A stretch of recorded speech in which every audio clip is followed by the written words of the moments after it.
Welcome to Wayne's Old Time Radio Page channel. I'm Wayne, your host.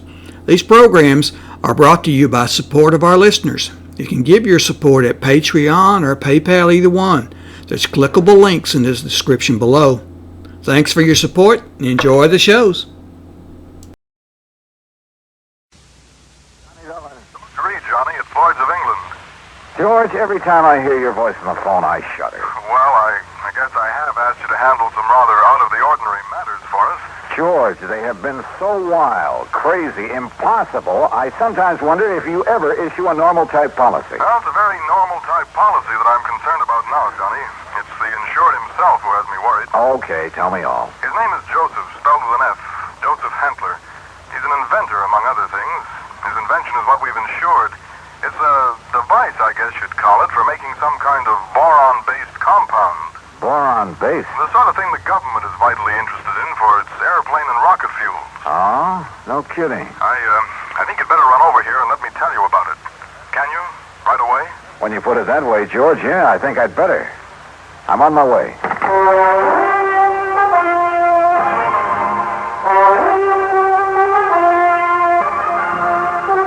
Bob Bailey, in the exciting adventures of the man with the action-packed expense account, America's fabulous freelance insurance investigator. Yours truly, Johnny Dollar.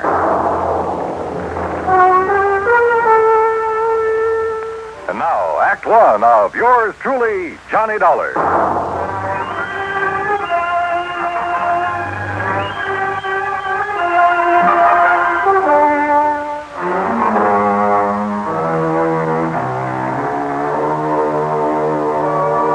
Expense account submitted by Special Investigator Johnny Dollar to Floyd's of England, American Office, Hartford, Connecticut.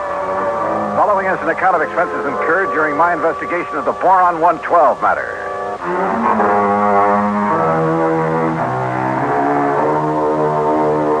Expense account item 1, $1.10 cab from my apartment to George Reed's office.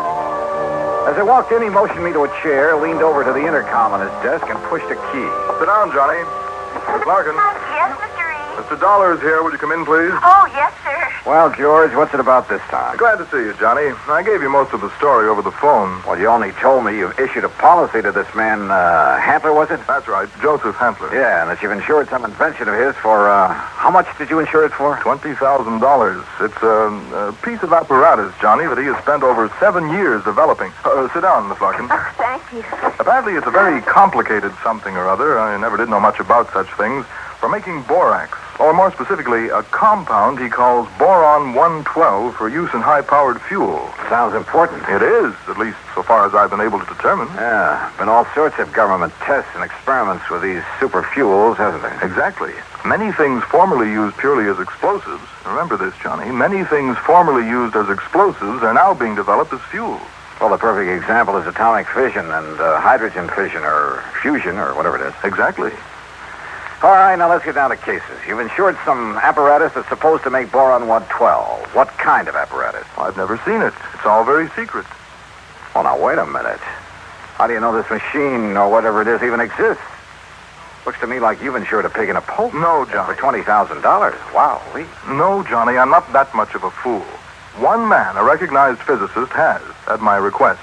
And mind you, this was before I'd agreed to issue the policy. Understand? Go on. His name is Dr. Hugo von Brauer. Oh, I've heard of him. Yes. Well, Hantler permitted him to see enough to convince von Brauer that he has something mighty important there. That he's on the right track to, well, whatever it is he's out to accomplish. Okay. I'll take your word that you were right in issuing him the policy on it. But now what's happened? The thing blow up in his face or something? No, as I told you over the phone, it's the man himself I'm worried about. Because of something I've just learned. Like what? Miss Larkin, this is Mr. Johnny Dollar. Now, will you please... Yeah, I know. Gee, Mr. Dollar, this is a real thrill. I've heard so much about you. Hi, Miss Larkin. Gee, won't you just call me Louise? Yeah, sure, Louise. Oh, gee. Miss Larkin, will you just tell Mr. Dollar what you told me this morning? Yes, sir. Oh, gee. Well, it was like this, Mr. Dollar. A couple of years ago, well, you know, when I was just a kid, not very mature, you know what I mean? Oh, sure. Go on. Well, some of the kids I traveled around with, some of them were awful immature, compared to me, that is. Miss Larkin. Well, a couple of them had some pretty funny ideas about the government, things like that. You know what I mean? I'm afraid I don't. Well, like, they used to think they were very smart attending a lot of secret meetings. The kind the FBI likes to keep tabs on. Now, you know what I mean? Go on, Miss Larkin. Well, anyhow, this one night, we didn't take all their talk very serious, mind you, and that's the truth. We didn't think there was anything in it, just a lot of talk. Will you please get to the point? I am, Mr. Reed. Well, anyhow, Charlie and me, that was my boyfriend, Charlie White. At least one of my boyfriends. I always have a lot of them, you know what I mean? Yes.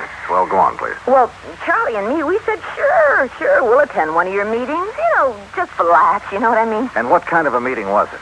Oh, it was terrible. It was awful, Mr. Dollar. A bunch of people I never saw before making speeches. Yeah. Down with the government, start the revolution, you know, that sort of thing. Oh, we got out of there in a hurry, believe you me. I'm sure. And we were pretty lucky, too, because the police or the FBI or somebody came in after and busted the whole thing up. Hey, maybe you read about it. That's all very interesting, Louise, but just what... Yes, Miss Larkin, get to the point. All right. Well, just this morning, when I was filing the office copy of this insurance policy and I saw the name on it, oh, gee, Mr. Dollar, it hit me like a Well, do you know what? What? That name, Joseph Hantler. It was the same as one of the fellas, an older guy that me and Charlie had seen at that meeting. Now, what do you think of that? $20,000 on a highly secret device. Yes. That might be to produce some kind of explosive. Exactly, instead of a simple fuel additive. Exactly the suspicion that came into my mind, Johnny.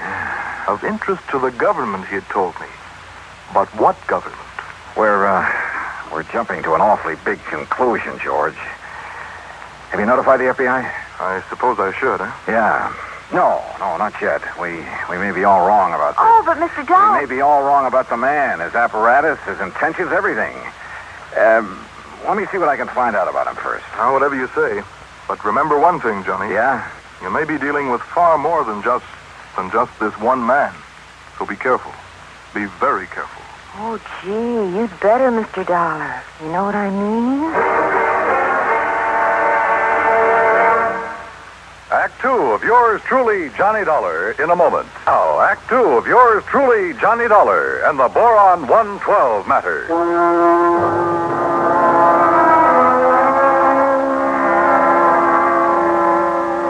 Louise Larkin, secretary to George Reed at Floyd's of England, was certain she would recognize Joseph Hantler, the inventor who had ensured a secret process for making Boron 112.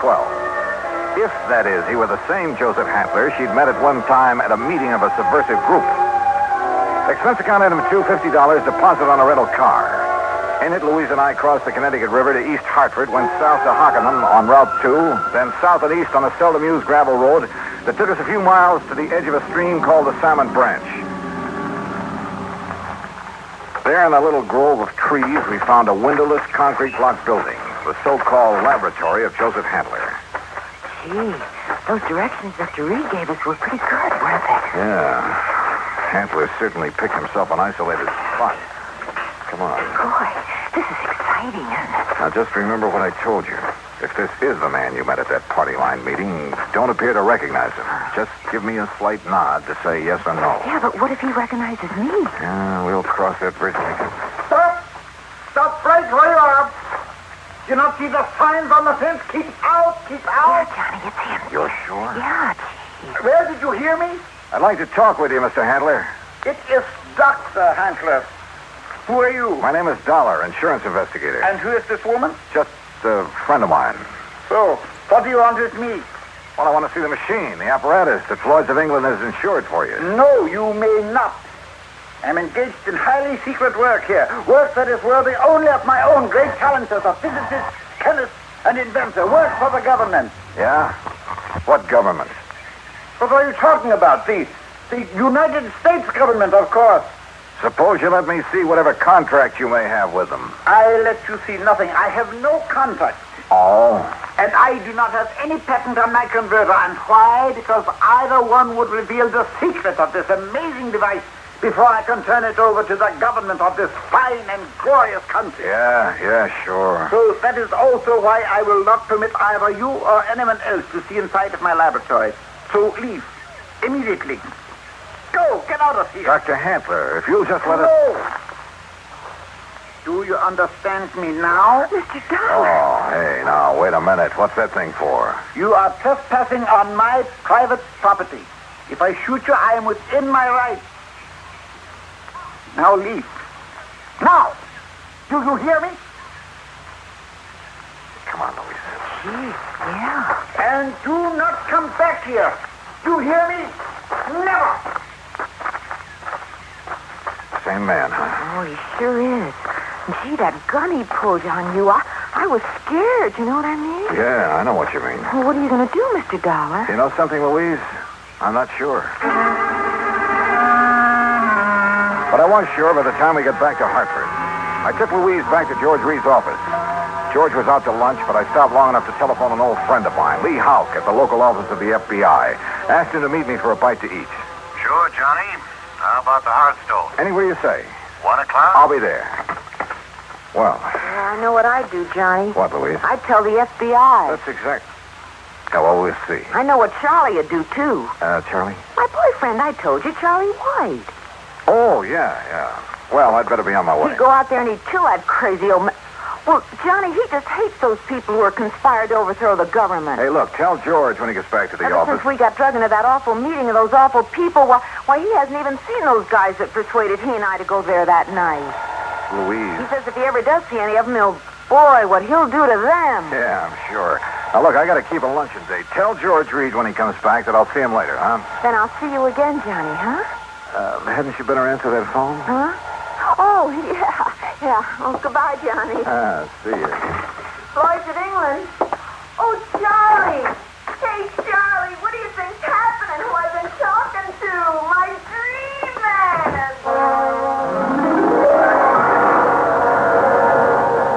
Item 3, 7:20, lunch for Lee Houck and myself. No, Johnny, you're off on the wrong tack. I'll bet on it. What do you mean by that, Lee? And Joseph Handler is just an old crackpot who thinks the world has done him wrong by failing to recognize his fabulous talents as a chemist, physicist, engineer, inventor, anything else he's claimed to be. But if he was attending meetings of a subversive group... A meeting. We know all about that. A lot of innocent people have been sucked in on that sort of thing at one time or another. It doesn't mean that they belong or ever have. You can't blame me for being suspicious, though. Isn't George Reed your contact at Floyd's of England? Yeah. Okay. Even his kind of dumb little secretary, named Louise Larkin. I know the girl.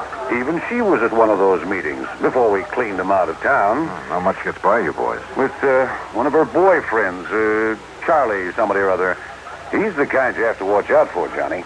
Young hothead. An easy recruit for a group like that, huh? And more important, the kind who's liable to take the law into his own hands when it comes to fighting back at him. But you're sure old Handler is harmless? Sure. He's an erratic old coot, liable to blow your head off if he thinks you're interfering with one of his crazy projects. Yeah, he'd probably rob a bank if he thought he could get away with it to further one of his crackpot inventions, and would feel entirely justified. But believe me, he'd have no part of subversive activity. Hey, you said crackpot invention. As George Reed tells me, Dr. Hugo von Brauer okayed this present project. That's a real sad one, isn't it? Huh? Von Brauer, one of the best minds in the country. Until that breakdown last fall. You mean that he's no longer... Holy smoke. Well, sure, Johnny.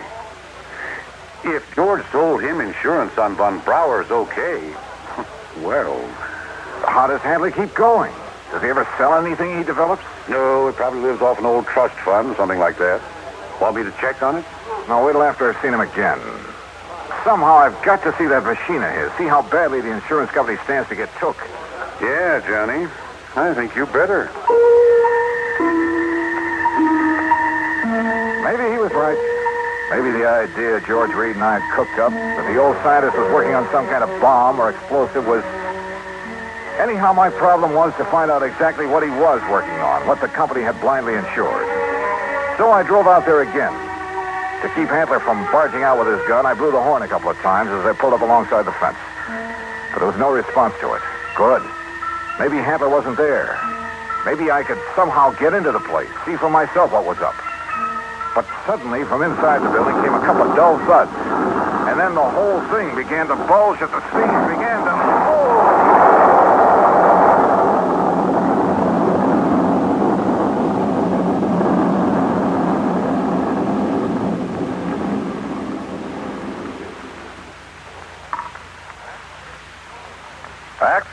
yours truly, Johnny Dollar, in a moment. Of yours truly, Johnny Dollar, and the Boron 112 matter.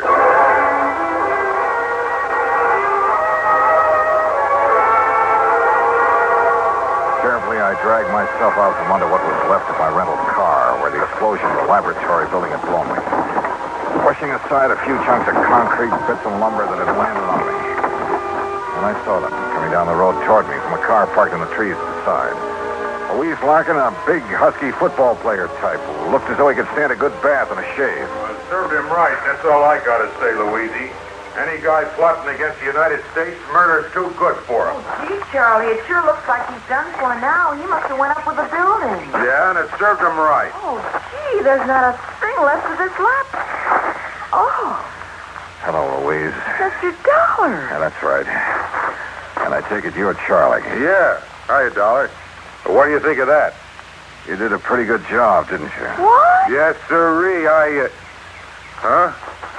What are you talking about? Was he still inside?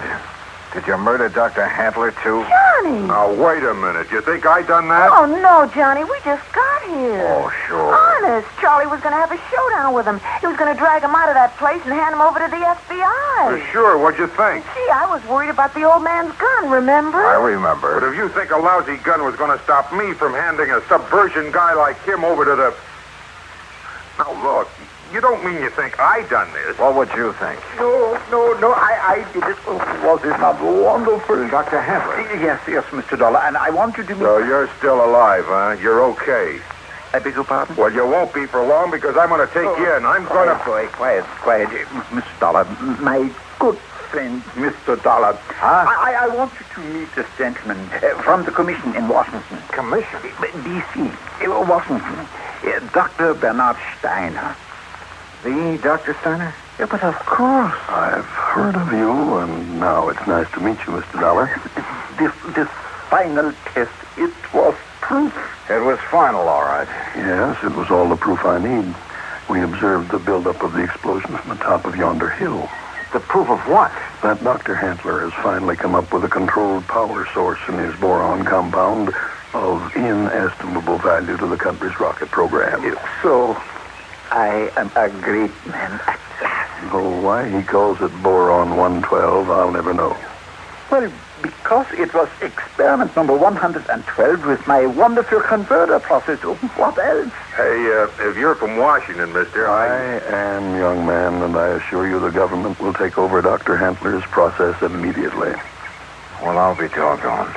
I don't get this. Neither do I, honey. Well, what about the converter, as you call it?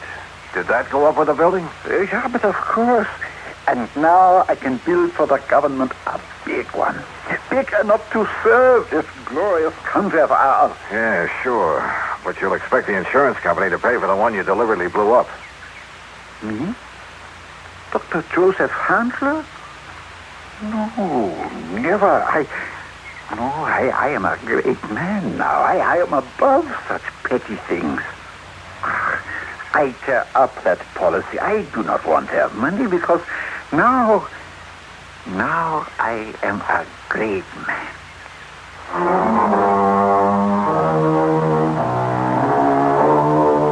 There you are, George. Full report. Payment on the policy is up to you. And if you do pay, at least it's in a good cause.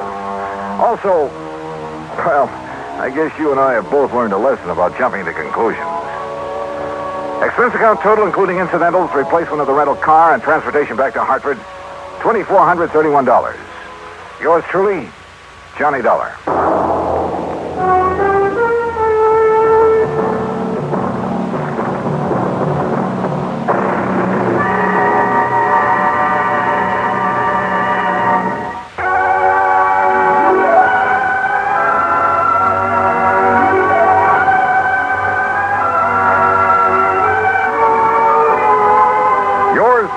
Johnny Dollar, starring Bob Bailey, originates in Hollywood and is produced and directed by Jack Johnstone, who also wrote today's story.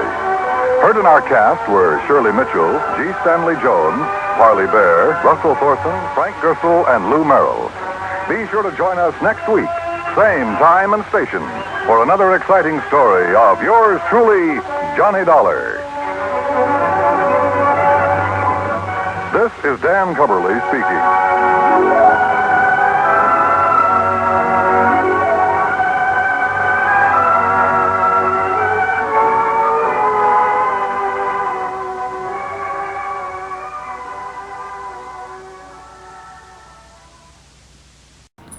If you'd like for me to get you a shout out, there's a link to PayPal in the description below. Leave us a donation.